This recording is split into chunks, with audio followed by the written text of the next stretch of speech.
Hi guys, Har Har Mahadev. Welcome to the mysterious 369 tarot. कैसे हो आप सभी? उम्मीद है आप सभी बहुत अच्छे होंगे और अपनी लाइफ में आगे बढ़ रहे होंगे।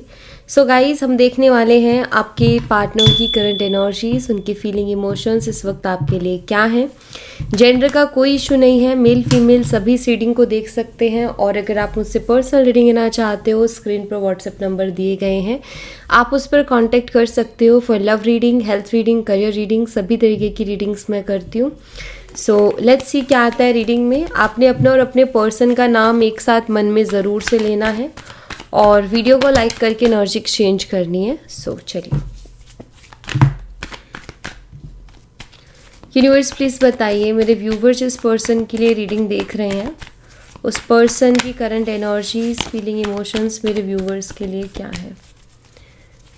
करंट एनर्जीज, फीलिंग, इमोशंस बताइए यूनिवर्स, क्या है इस पर्सन के मेरे व्यूवर्स के लिए।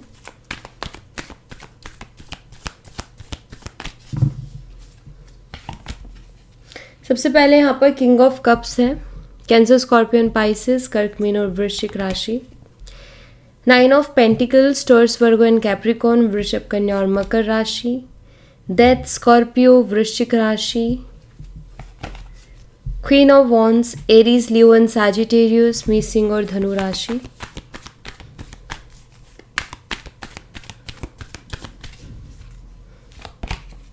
Queen of pentacles, Taurus, Virgo and Capricorn, वृषभ, कन्या और मकर राशि। King of swords, Gemini, Libra, Aquarius, मिथुन, तुला और कुंभ राशि। Knight of pentacles, Taurus, Virgo and Capricorn, वृषभ, कन्या और मकर राशि। टेम्परेंस, सैजिटेरियस, धनु राशि। बॉटम ऑफ द डेक से 10 ऑफ वॉन्ड्स की एनर्जी है। नंबर और मंथ्स है वो मैं आपको बता देती हूँ। यहाँ पर है नंबर 14, 9, 13 और 12 एंड 14 या। सो ये मुझे नंबर्स दिखाई दे रहे हैं। मंथ की अगर मैं बात करूँ तो मई, सितंबर, अप्रैल, दिसंबर, ये मुझे मंथ्स दिखाई दे रहे हैं। कॉम्बिनेशंस बहुत हैं। आप में से कुछ लोग वाटर और फायर का कॉम्बिनेशन हो सकते हो, यानी कि वाटर साइन आपका या आपके पर्सन का, फायर साइन, वाटर और फायर में से वाटर आपका और फायर उनका, या फायर आपका और वाटर उनका, ऐसा हो सकता है। या फिर अर्थ और एयर का कॉम्बिनेशन हो सकते हो, अर्थ और वाटर का कॉम्बिनेशन हो सकते हो, फायर और एयर का कॉम्बिनेशन हो सकते हो। तो ऐसा मुझे कुछ यहाँ पर दिखाई दे रहा है। ठीक है, यहाँ पर एंजल नंबर 13 और एंजल नंबर 14 भी मुझे बहुत स्ट्रांगली दिखाई दे रहा है। तो अगर आपको एंजल नंबर 13 या एंजल नंबर 14 बहुत ज़्यादा दिख रहा है तो भी आपके लिए इस रीडिंग में कोई ना कोई मैसेज है। ओके, चलिए, क्योंकि एंजल नंबर 13 और 14 अवेलेबल है। अभी देखते हैं इनकी energies. Universe, king of cups की एनर्जी को क्लैरिफाई कीजिए। किंग ऑफ कप्स की एनर्जी यहाँ पर क्यों है, प्लीज़ बताइए। The wheel of Fortune, the wheel of Fortune. समय कभी भी एक जैसा नहीं होता, समय हमेशा बदलता रहता है। और आपने सुना भी होगा कि समय की सबसे खूबसूरत बात यही होती है कि वो बदलता है। ठीक है, और द व्हील ऑफ फॉर्चून की एनर्जी यहाँ पर है और वहाँ पर किंग ऑफ कप्स है। देखिए, यहाँ पर कुछ इस तरीके का पहिया, क्योंकि ये पहिया है, व्हील ऑफ फॉर्चून है, ये भाग्य का पहिया आप इसे बोल सकते हो, समय का पहिया भी ये कहीं ना कहीं है। और यहाँ ऐसा दिख रहा है कि जैसे चीज़ें बदल रही हैं, वक्त बदल रहा है, सिचुएशन बदल रही है। अभी तक हो सकता है कि चीज़ें आपके फेवर में नहीं थी, बट अब आपके फेवर में चीज़ें हो रही हैं। क्योंकि यहाँ पर मुझे कुछ ऐसा दिख रहा है, यहाँ भी किंग ऑफ कप्स की एनर्जी है। ऐसा लग रहा है कि आपके पर्सन के दिल में आपके लिए फीलिंग्स आ रही हैं, आपके लिए इमोशंस आ रहे हैं, वो आपके लिए इमोशनल हो रहे हैं, वो आपके बारे में सोच रहे हैं, वो आपके अच्छाइयों के बारे में सोच रहे हैं, जो आपने इस रिलेशनशिप में उनको दिया वो उसके बारे में सोच रहे हैं। शायद वो सोच ही नहीं रहे थे, ठीक है, वो अपने ही किसी जोन में थे, लाइक उनको कुछ फील ही नहीं हो रहा था, उनको कुछ फ़र्क ही नहीं पड़ रहा था। लेकिन कहते ना कि जब वक्त का पहिया जब घूमता है और वक्त जब बदलता है तो डेफिनेटली चीज़ें भी बदलती हैं। तो वो वक्त कुछ और था, अब जो वक्त है वो कुछ और है। सो यहाँ पर मुझे ऐसा दिख रहा है कि एक टाइम तो ऐसा रहा है इस रिलेशनशिप में जहाँ शायद आप उनके प्यार के लिए, उनके टाइम के लिए तरस गए, लेकिन उस इंसान ने जो है, जो रिलेशनशिप में उनको करना चाहिए था, जो उनकी रिस्पॉन्सिबिलिटी बनती थी, उन्होंने कभी निभाई नहीं। ना उन्होंने आपको उतना प्यार दिया जितना आपने उनको दिया, ना उतना केयर की, ना उतना उन्होंने ध्यान दिया। और ये बात कहीं ना कहीं आपके पर्सन भी फील करते हैं कि जितना प्यार आपने उनको दिया है उतना वो आपको दे भी नहीं सकते, क्योंकि आपने तो उनको खुद से भी ज़्यादा प्यार किया है। यहाँ पर उस टाइम ऐसा था कि आप उस चीज़ के लिए तरस रहे थे, अब ये पर्सन आपके प्यार के लिए तरस रहे हैं, अब ये आपके लिए तरस रहे हैं, ऐसा मुझे दिखाई देता है। तो जब वक्त घूमता है ना तो ऐसा ही होता है, क्योंकि यहाँ पर मुझे आपके पर्सन इमोशनल एनर्जी में दिख रहे हैं, उनके दिल में आपके लिए मुझे फीलिंग्स दिखाई दे रही है। अगर आप नो कांटेक्ट में हो तो वो कांटेक्ट के बारे में सोच रहे हैं, रिकन्सिलेशन के बारे में सोच रहे हैं, आपके साथ वापस से जुड़ने के बारे में सोच रहे हैं। तो यहाँ पर डेफिनेटली चीज़ें बदली हैं, पहले वो कुछ और थे, अब कुछ और है। बदलाव है यहाँ पर। ज़िंदगी बहुत सारी चीज़ें ऐसी करवा देती है जिसके बाद इंसान को फील होने लगता है कि यार जो मैंने खो दिया है, या जिस चीज़ पे मैंने ध्यान नहीं दिया ना, वो मेरे लिए बेस्ट थी। और वही वाली फीलिंग इनकी है अभी। 9 ऑफ पेंटिकल्स को क्लैरिफाई कीजिए यूनिवर्स। 9 ऑफ पेंटिकल्स की एनर्जी यहाँ पर क्यों है, प्लीज़ बताइए। यहाँ पर नाइट ऑफ स्वॉर्ड्स है। देखिए, ये आपके बिना रह भी नहीं पा रहे, इनको आपके पास आने की भी बहुत ज़्यादा जल्दबाजी हो रही है। यहाँ पर नाइट ऑफ स्वॉर्ड्स है। एक होता है ना कि इंसान पेशेंस नहीं रख पाता, या उसको होता है कि मुझे बहुत बार ऐसा होता है कि ज़रूरी नहीं एक्शन वो चीज़ हो, ठीक है। ये एक्शन हो सकता है कि आप में से कुछ लोगों के पर्सन एक्शन ले भी लें, ठीक है, आगे आने वाले 12 घंटे में। लेकिन ये सबके ऊपर तो नहीं जाएगा ना, क्योंकि ये जर्नल और कलेक्टिव रीडिंग है, तो ऑफकोर्स ये सबके ऊपर चीज़ें नहीं जाएगी। लेकिन ये चीज़ सबके लिए है कि ये पर्सन बहुत बेचैन रहने वाले हैं आगे आने वाले जो 12 घंटे होंगे ना, उसमें एक ऐसा कि उनका बार बार ना आपकी तरफ आने का मन करेगा, ठीक है। और ऐसा क्योंकि वो जो चीज़ें हो गई ना इस रिलेशनशिप में, उनको भी अभी इमोशंस भी है, उनको बेचैनी भी हो रही, तो वो भी उस चीज़ से बाहर निकलना चाहते हैं, क्योंकि वो तकलीफ़ देती है। आप किसी को प्यार करते हो, आप किसी को बहुत ज़्यादा याद कर रहे हो, आप उसके बिना नहीं रह पा रहे हो, तो एक रहता है ना, एक बेचैनी सी मन में। तो आप भी चाहते हो ना कि यार मैं इस चीज़ से बाहर निकलूं, मैं उससे बात करूं, या मैं चीज़ों को सॉल्व करूं। तो मुझे लग रहा है कि ये जो सेपरेशन है, ये जो नो कांटेक्ट है, या फिर ये जो ब्रेकअप हुआ है आप लोगों का, ये जो है उससे परेशान हो गए हैं और उससे वो बाहर आना चाहते हैं, उस ब्रेकअप की दुख से, उस सेपरेशन के दुख से बाहर निकलना चाहते हैं, और बहुत ज़्यादा बेचैन से हो रखे हैं, ठीक है। आपकी फ़ोटोज़ ये पर्सन बहुत ज़्यादा देख रहे हैं, और जितनी बार आपकी फ़ोटोज़ देख रहे हैं उतना ज़्यादा ये बेचैन हो रहे हैं, उतना ज़्यादा आपकी तरफ अट्रैक्ट हो रहे हैं, या उतना ज़्यादा जल्दबाजी कर रहे हैं आपकी तरफ आने की, ठीक है। तो एक कुछ तो खिंचाव सा इनको आपकी तरफ महसूस हो रहा है, जो कि इनको बार बार आपकी तरफ अट्रैक्ट कर रहा है, और बार बार इनके मन में ख्याल आ रहा है कि मैं बात करूँ, चैन नहीं पड़ रहा बिना बात किए। ऊपर से मुझे एक डर भी दिखाई दे रहा है।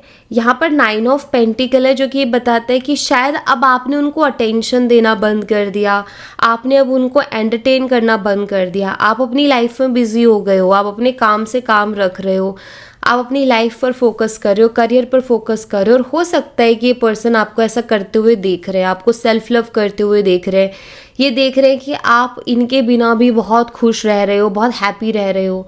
तो इनके मन में एक डर भी आ गया है कि कहीं ख़त्म ना हो जाए चीज़ें, अगर मैं जितना दिन गुजरेगा उतना ऐसा ना हो कि उसके दिल में मेरे लिए जो इमोशंस है वो ख़त्म हो जाए।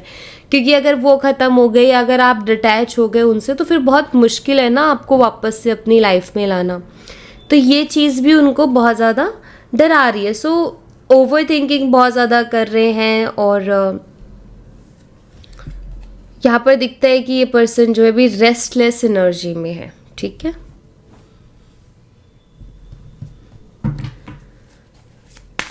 डेथ की एनर्जी यहाँ पर क्यों है यूनिवर्स, प्लीज बताइए। डेथ कार्ड की एनर्जी को क्लैरिफाई कीजिए, ये एनर्जी यहाँ पर क्यों है। यहाँ पर एस ऑफ पेंटिकल्स है। डेफिनेटली वो इस सेपरेशन को या इस नो कॉन्टैक्ट को ब्रेक करना चाहते हैं, वो इससे बाहर आना चाहते हैं, क्योंकि ये चीज़ शायद उनकी लाइफ की जो स्टेबिलिटी थी ना वो डिस्टर्ब हो गई है, ठीक है।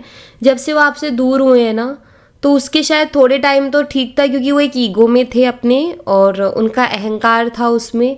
लेकिन मुझे लग रहा है कि अभी जैसे इनका जो ईगो है वो टूटता सा मुझे नज़र आ रहा है। मैं ये तो नहीं कहूँगी कि ईगो टूट गया है, लेकिन टूटता सा नज़र आ रहा है। क्यों? क्योंकि ये आपसे दूर हुए ना, तब से इनकी लाइफ की जो स्टेबिलिटी थी वो चली गई और इनकी लाइफ ना थोड़ी सी डगमगा सी गई। मतलब ये खुद ये फील करते हैं कि मैं उतना फोकस नहीं कर पा रहा लाइफ में या अपने काम पे, अपनी चीज़ों पर जितना मैं पहले कर पा रहा था, या जितनी मेरी लाइफ में पहले चीज़ें बहुत अच्छी चल रही थी ना, उस लेवल की चीज़ें अब मेरी लाइफ में चल नहीं रही हैं। तो खुद इस चीज़ को फील करते हैं कि वो बहुत लो हो गए हैं अपनी लाइफ में। तो जब से उन्होंने ब्रेकअप किया है, जब से वो आपसे दूर गए हैं ना, तब से वो बहुत लो फील कर रहे हैं। तो यहाँ पर मुझे बहुत क्लियरली दिखाई दे रहा है कि ये पर्सन आपके साथ जो है आपके साथ जुड़ने का मौका ढूंढ रहे हैं। अपॉर्चुनिटी कहीं ना कहीं वो देख रहे हैं कि कोई ऐसा मौका मिले कि मैं उससे बात करूं। इस तरीके की उनकी दिमाग में चीज़ें चल रही हैं। और सबसे ज़्यादा डिस्टर्ब होने का जो कारण बना है वो पास्ट की एनर्जीज भी बनी है। आई थिंक आपके पास्ट के कुछ ऐसे मोमेंट्स रहे हैं जो कि बहुत ही खूबसूरत मोमेंट्स रहे हैं, और वो भी इस चीज़ की वजह बने हैं कि ये इंसान जो है आपको अपने दिमाग से नहीं निकाल पा रहे और आपको बहुत ज़्यादा मिस करते हैं, ठीक है। हो सकता है कि आपकी चाइल्डहुड मेमोरीज भी है, क्योंकि आप बचपन से एक दूसरे को जानते हो। पहले आप बहुत अच्छे दोस्त थे, फिर आप रिलेशनशिप में आए, तो एक बहुत लंबा समय आप लोगों ने एक दूसरे के साथ स्पेंड किया है। तो वैसे ही बहुत सी मेमोरीज है और एक अलग ही टाइप का कनेक्शन वो बन जाता है कि जब हम बचपन से किसी के साथ रहते हैं तो हर छोटी छोटी चीज़ को जानते हैं और सारी चीज़ें बहुत बहुत अंडरस्टैंडिंग बहुत अच्छी बन जाती है। तो फिर वो वैसे ही वो कनेक्शन बहुत स्ट्रॉन्ग है। मे भी हो सकता है आप दोनों बचपन से एक दूसरे को जानते हो, तो इसलिए भी ना ये इंसान आपसे दूर तो हो गए, ये फैसला तो इन्होंने ले लिया, लेकिन ये जो फैसला इन्होंने लिया ना, अब इनको बहुत दुख दे रहा है। आपसे दूर होने का फैसला अब इस टाइम पर इनको बहुत दुख दे रहा है, ठीक है। मतलब ये बहुत परेशान है, डिस्टर्ब है ये मुझे दिख रहा है, इमोशनली भी और वैसे भी डिस्टर्ब है। क्वीन ऑफ वॉन्ड्स की एनर्जी को क्लैरिफाई कीजिए यूनिवर्स। क्वीन ऑफ वॉन्ड्स की एनर्जी यहाँ पर क्यों है, प्लीज बताइए। यहाँ पर किंग ऑफ पेंटिकल्स है।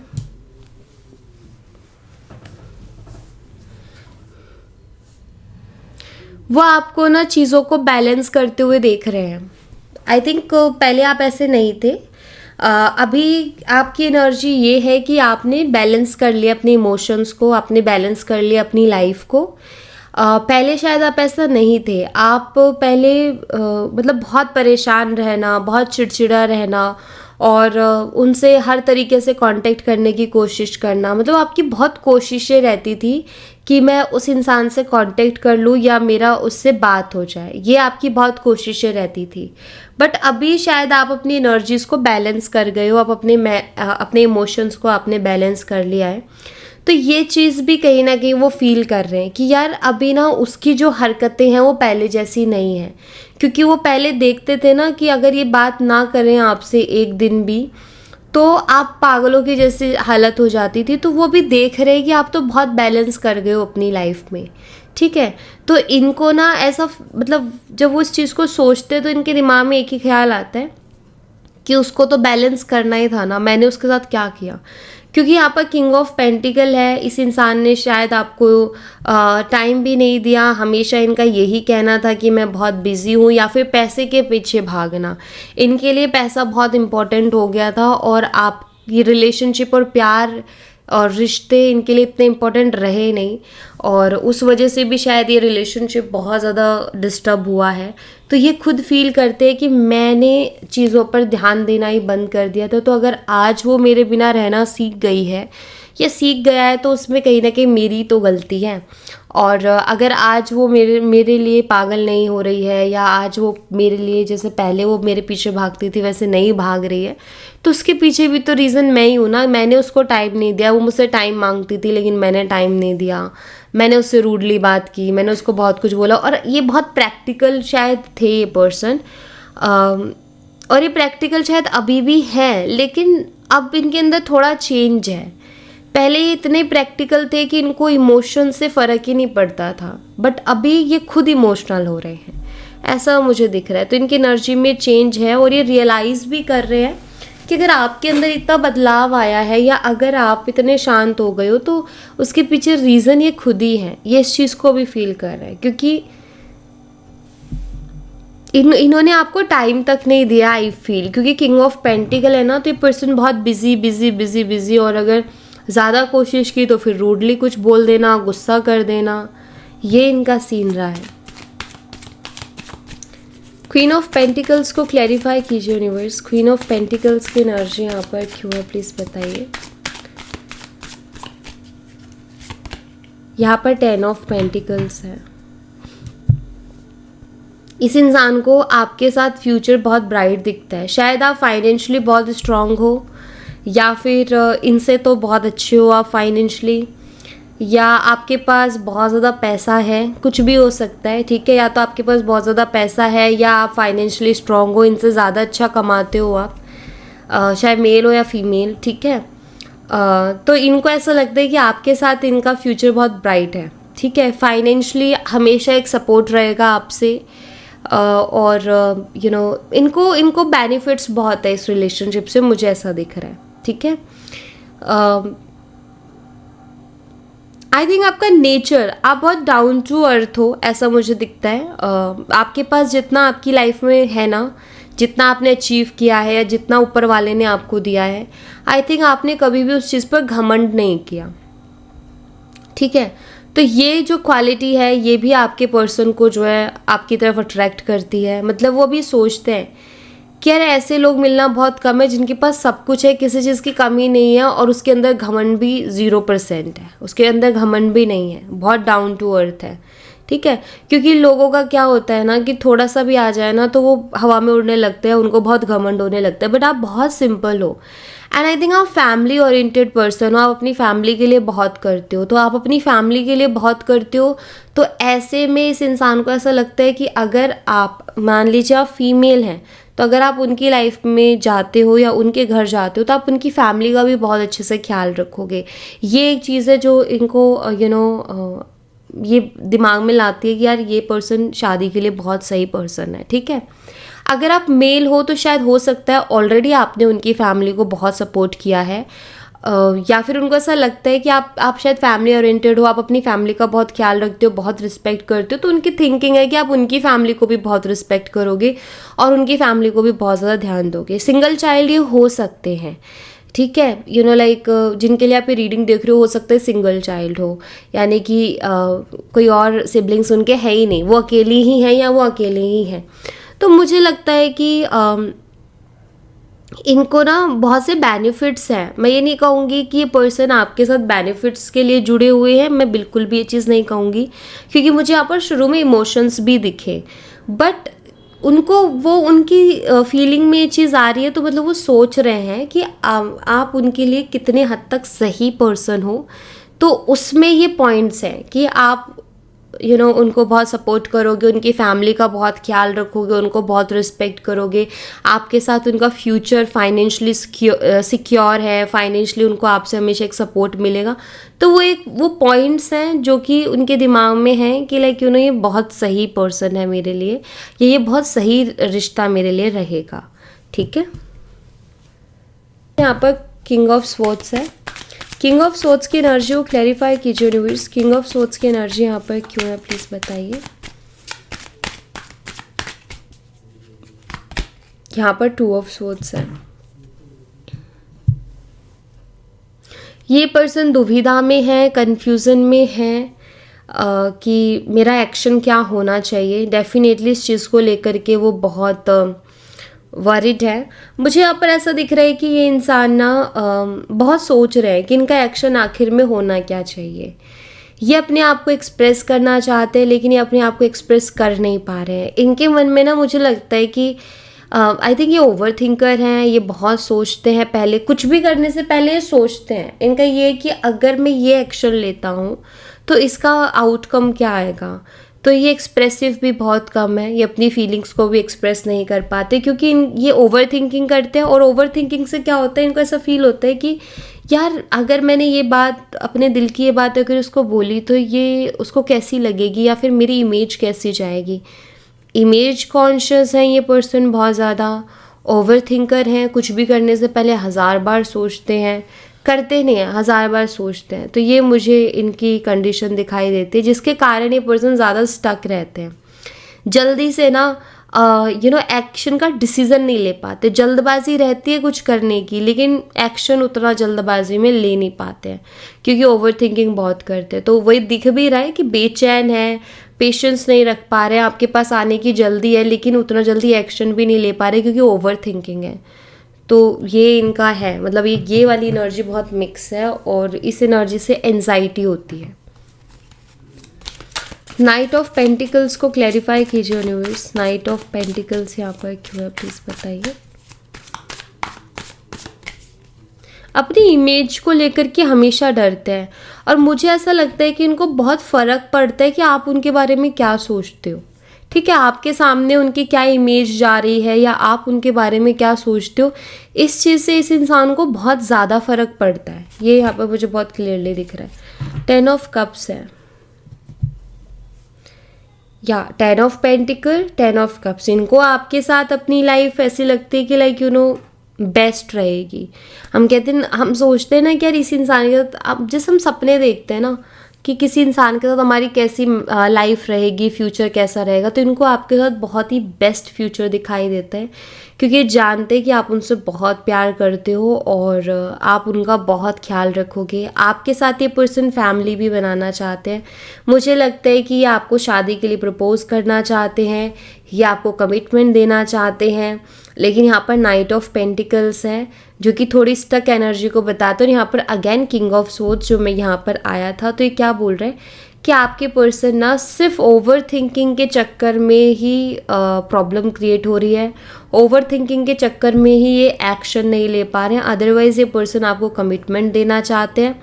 लेकिन नाइट ऑफ पेंटिकल्स का कार्ड जो है वो अच्छा कार्ड है, थोड़ी स्लो एनर्जी को बताता है, लेकिन आउटकम इसका पॉजिटिव ही आता है। यानी कि थोड़े समय बाद ये ब्लॉकेजेस भी हटेंगे और एक्शन भी आएगा। थोड़े टाइम मुझे मतलब स्लो एक्शन आएगा इस पर्सन का आपकी तरफ, लेकिन आएगा। ठीक है, एक डिवाइन लव कहीं ना कहीं उनको आपके साथ फील होता है। उनको ये रिलेशनशिप एक ब्लेसिंग जैसा लग रहा है, जैसे कि ये इस रिलेशनशिप की जितनी भी खूबसूरत चीज़ें हैं, जितनी भी अच्छी बातें हैं, जैसे उनको फील कर पा रहे हैं, रियलाइज़ कर पा रहे हैं कि यार ये रिलेशनशिप वाकई बहुत खूबसूरत है। तो ऐसा लग रहा है कि इस रिलेशनशिप में जितना भी अच्छा था ना, चीज़ें जो ये कभी देख ही नहीं पा रहे थे, आई फील ये उनको देख पा रहे हैं, एडमायर कर पा रहे हैं। और यहाँ पर मुझे दिख रहा है कि इसीलिए ये पर्सन जो है इतने ज़्यादा बेचैन हो रहे हैं, क्योंकि इनको लग रहा है कि मैं गलत चीज़ को खो रहा हूँ अपनी लाइफ में। जो मैं खो रहा हूँ ना, ये मुझे वापस कभी ज़िंदगी में नहीं मिलेगा अगर मैंने इसको खो दिया तो ये उनके मन में आ रहा है, चल रहा है उनके दिमाग में। टेम्परेंस की एनर्जी को क्लैरिफाई कीजिए यूनिवर्स। टेम्परेंस की एनर्जी यहाँ पर क्यों है, प्लीज़ बताइए। यहाँ पर द लवर्स है, वाओ।